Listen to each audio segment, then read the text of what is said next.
মোৰ সৈতে এই মুহূৰ্তত উপস্থিত আছে গুৱাহাটী লোকসভা সমষ্টিৰ কংগ্ৰেছৰ প্ৰাৰ্থী মীৰা বৰঠাকুৰ বাইদেউ। মীৰা বৰঠাকুৰ বাইদেৱে বিভিন্ন স্থানত তেওঁ প্ৰচাৰ অভিযান চলাইছে, বিভিন্নজনৰ সৈতে মত বিনিময় কৰিছে। বাইদেউ, নিৰ্বাচনৰ কাৰণে মানে প্ৰচাৰ চলি আছে, ৰাইজৰ সঁহাৰি কেনেকুৱা পাইছে, ভোটাৰে কি কৈছে?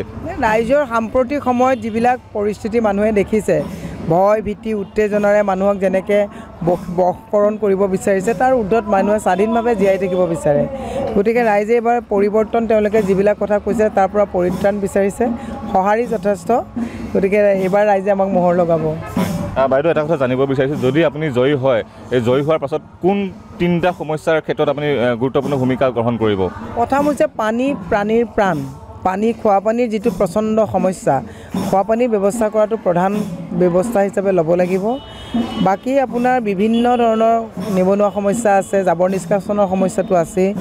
পদপথ ব্যৱসায়ীসকল, ওলা, উবেৰ, টেক্সি চালক, চিটি বাছ চালক, ক্ষুদ্ৰ মজলীয়া ব্যৱসায়ীসকল, যুৱ প্ৰজন্মক মানে এণ্টাৰপ্ৰিনৰ ডেভেলপমেণ্ট কৰাৰ ক্ষেত্ৰত যিমানখিনি উদ্যোগনি ল'ব লাগে সেইখিনি ক্ষেত্ৰত আমি প্ৰাধান্য দিম।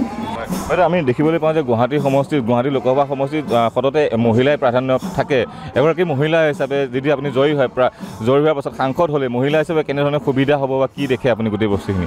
মহিলা যদি মই সাংসদ হওঁ, প্ৰথম কথাটো হৈছে বস্তুৰ যিটো অত্যাৱশ্যকীয় সামগ্ৰীৰ চৰা দাম, বস্তুৰ দাম কোনে কমাব? কেন্দ্ৰীয় চৰকাৰে কমাব। আমাৰ যদি চৰকাৰে, আমি আগতে 450 টকাত চিলিণ্ডাৰ দিছিলোঁ, 500 টকাত চিলিণ্ডাৰ দিবৰ কাৰণে আমাৰ চৰকাৰে সংকল্প লৈছে। গুৱাহাটীৰ যিসকল মহিলা আছে তেওঁলোকক আপুনি কি আহ্বান জনাব? যুৱতী আছে একাংশ, তেওঁলোকক কি আহ্বান জনাবলৈ বিচাৰিব? ৰাজনৈতিকভাৱে সুস্থভাৱে নিজেই চিন্তা কৰিব পৰা যিটো মানে ব্যৱস্থা, তাত ৰাজনৈতিকভাৱে সজাগ হ'বৰ কাৰণে আহ্বান জনাইছোঁ। গতিকে বিবেকবোধ প্ৰদান কৰিবৰ কাৰণে এখন সুস্থ সমাজ, সুস্থ পলিটিকেল বাতাবৰণ সৃষ্টি কৰিবৰ কাৰণে আই মাতৃসকলক মই ৰাজনৈতিকভাৱে প্ৰস্তুত হ'বৰ কাৰণে আহ্বান জনাইছোঁ। এনেদৰে আচলতে নিৰ্বাচনী যি বৈতৰণি, সেই বৈতৰণি পাৰ হোৱাৰ চেষ্টা কৰিছে কংগ্ৰেছ প্ৰাৰ্থী মীৰা বৰঠাকুৰে। সতীৰ্থ ভিডিঅ' জাৰ্নেলিষ্ট পংকজৰ সৈতে দেৱাশিষ কাঠপুতীয়াৰ ৰিপৰ্ট, DD অসম, গুৱাহাটী।